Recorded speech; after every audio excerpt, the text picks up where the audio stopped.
Hello chess friends and welcome to your of Chess channel and welcome to the last round of the Tata Steel Masters in 2023. So we're now in the end of this epic chess event, and before this last round the situation at the top was really heated up because Nodirbek Abdusattorov was in the lead. Anish Giri had half of the point less than Nodirbek Abdusattorov, which is of course not such a huge lead for Nodirbek, but we have to say it with also some chances to maybe force some additional games where also Magnus Carlsen and Wesley So Magnus and Wesley had 1 point less than Nodirbek Abdusattorov, which of course means if Nodirbek plays only a draw in the last round, then of course Magnus and Wesley So don't have any chances to win the event. But of course Anish Giri has of course something to say in the last round because he's only half of the point behind Nodirbek, which means if he for instance wins his game and Nodirbek only plays a draw, then they could force a tiebreak. Then we'll see additional games played by Nodirbek Abdusattorov and Anish Giri. So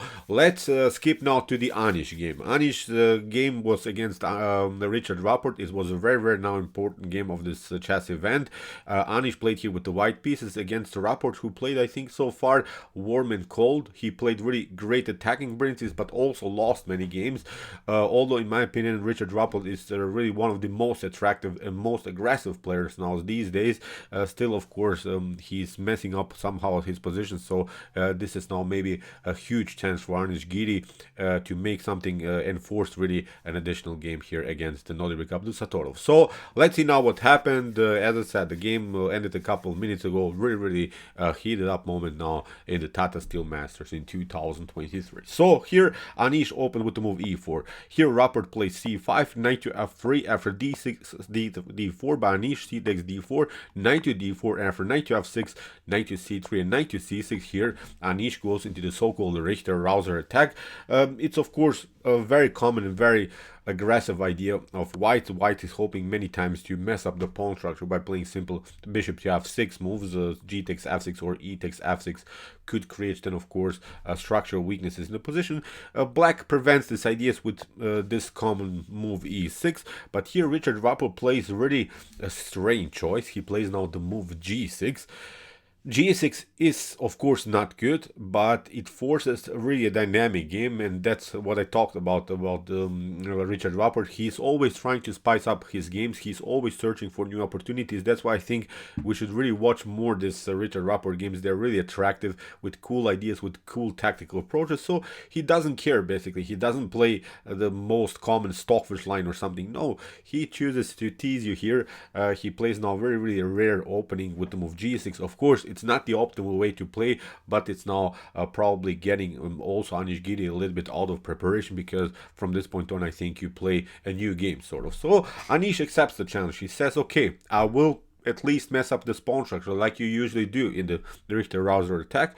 After e takes f6, we have bishop to b5, bishop to d7, and now bishop to c4. Anish simply retreats with the bishop. Bishop to g7, knight takes c6. You see, you cannot pick up, of course, with b takes c6. The pawn on d6 is hanging, so after move knight to c6, bishop to c6, and now kingside castling. And you see, what I don't like in Black's position after this opening line is the weak d5 square, but also the weak d6 pawn. And this is not so good, of course, because you don't have so much counterplay. Basically, what White will try to do is maybe to cement the position around the square d5 like you usually do when you have a weak square in your opponent's position, or you will build a battery here maybe on the d file and continue the pressure against the weak pawn on d6. I think the strategy for White is now much easier to find. Black has of course some chances, maybe with bishop to d7, f5 and similar stuff, liberating maybe this long diagonal, maybe this kind of a flank attack, a6 b5, a queenside attack, maybe queen to b6, maybe even sacrificing the pawn on d6, who knows.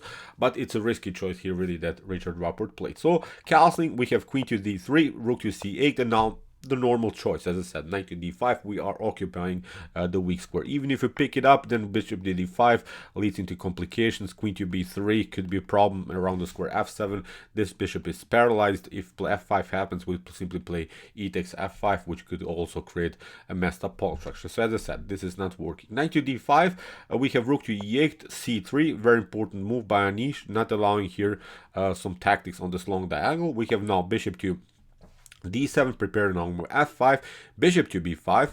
Normal choice, I think, by Anish. He's trying to get in sort of a bishop knight versus bishop endgame, because if the knights if the bishops now on light squares are traded off, of course maybe rook to c5 could happen, but now there's simply no good piece that could kick away this knight from this beautiful square d5.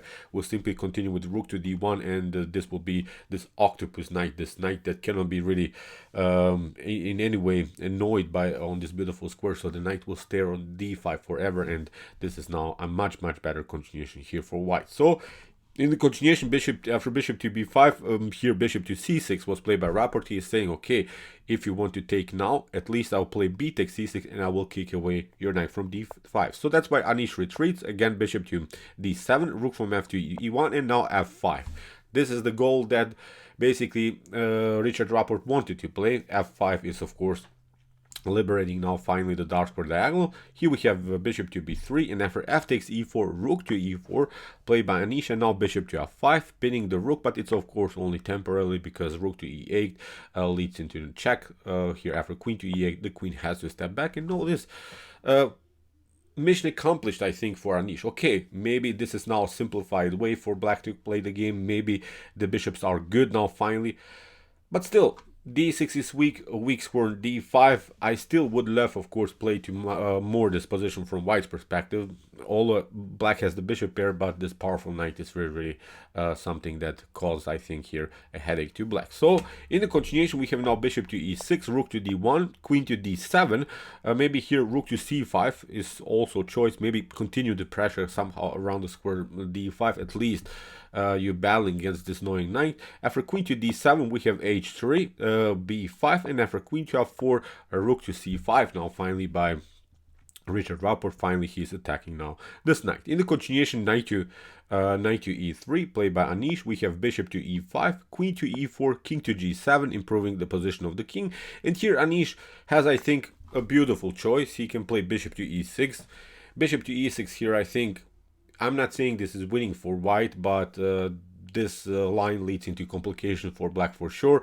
For instance, queen to e6 is of course not possible. Simply play f4. The bishop has to step back, will pick up the queen, and also then will pick up simply the pawn on d6. So if you play here f takes e6, then the problem is now knight to g4. Look at this, knight takes e5. For instance, you play, let's just play a bad move, like knight to e5. Look at this, rook to e5, queen to e5, d takes e5. The queen is hanging on the d file. So this is one tactical shot. So that's why you would have to play queen to c7, getting out of the d file. But now look at this, with queen to e3, you're getting destroyed here around the square h6. So you see, it's much easier for white to play the game. So that's why here after king to g7, already messed up game. Anish has, as I said, the opportunity to play bishop to e6. He played now a slightly worse move, f4. Really not the optimal move, but of course after bishop to f6, now he's trying this kind of idea. f5, g5 are now opportunities, so still I think a much better position for white. So in the continuation, we have h6, bishop to d5, getting again this beautiful centralization around the square. Every piece is now coordinated simply around the square. In the continuation, bishop to d5, knight to d5, and after rook to c4, the queen has to step back. Queen to e6 now is coming into the game, and now f5 here by Anish. This is now the only way to somehow spice up the game. Anish uses now the moment when the queen is on e6. After we have g takes f5. Now knight to f4, the Zwischenzug by Anish. We have queen to e5, knight to h5, a check, and now comes really the critical moment of the game here. Richard Rapport, okay, he went into this tactical line, but still this is nothing spectacular. If he reacts correctly, he has here a draw for sure. What he should have played is actually here king to g8, and now after rook to f1, of course you cannot take out this one because your bishop is hanging, but now you just step back, you go with bishop to d8, and now after queen to f5, you can simplify the game. Maybe knight to f6 will simply trade it off, and this is nothing spectacular. Also for white, the game will be too much simplified.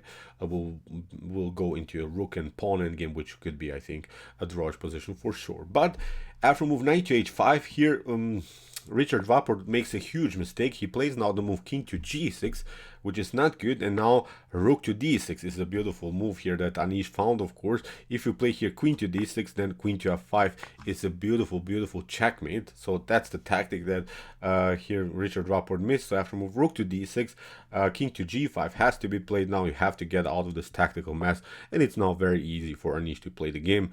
Rook to d5, look at this, queen to e1 after king to g7. Now the bishop is hanging, rook to f5 is going to happen, so that's why here Richard Rapport played bishop to e7, but still he hasn't solved all of these tactical problems in the game. So after bishop to e7, here Anish goes with a simple rook to f5. The king has to go now here on h4. If of course play here king to g6, again rook to f6 is going to happen, bishop to f6, queen to f6, queen to g7. Again a beautiful checkmate, so there's nothing that can be done. After move king to h4 that here Richard Rapport played, Anish plays this move, and in this particular position Richard Rapport resigned. Of course you have to play queen to g3, knight to g3, and there's simply no good defense anymore against rook to h5. Even if you play bishop to g5, then rook to b5 is going to happen. Look at this, with knight to f5 we have even a beautiful checkmate. So as I said, this is simply game over for black for sure. So Anish did his part. Now we're waiting for the game between Nodirbek Abdusattorov and Jorden van Foreest. This will be really, really incredible. Who knows, maybe Anish can be even the winner of this chess event, because it doesn't look so good for Nodirbek in the game against Jorden van Foreest. So as I said, really, really incredible win here by Anish. Congratulations, he forced really now Nodirbek to make something in his game. So we'll skip now to the game afterwards. Be prepared, we'll still cover of course many things about the Tata Steel Masters in 2023. So see you soon with some more videos, and what to say, chess is the best of course.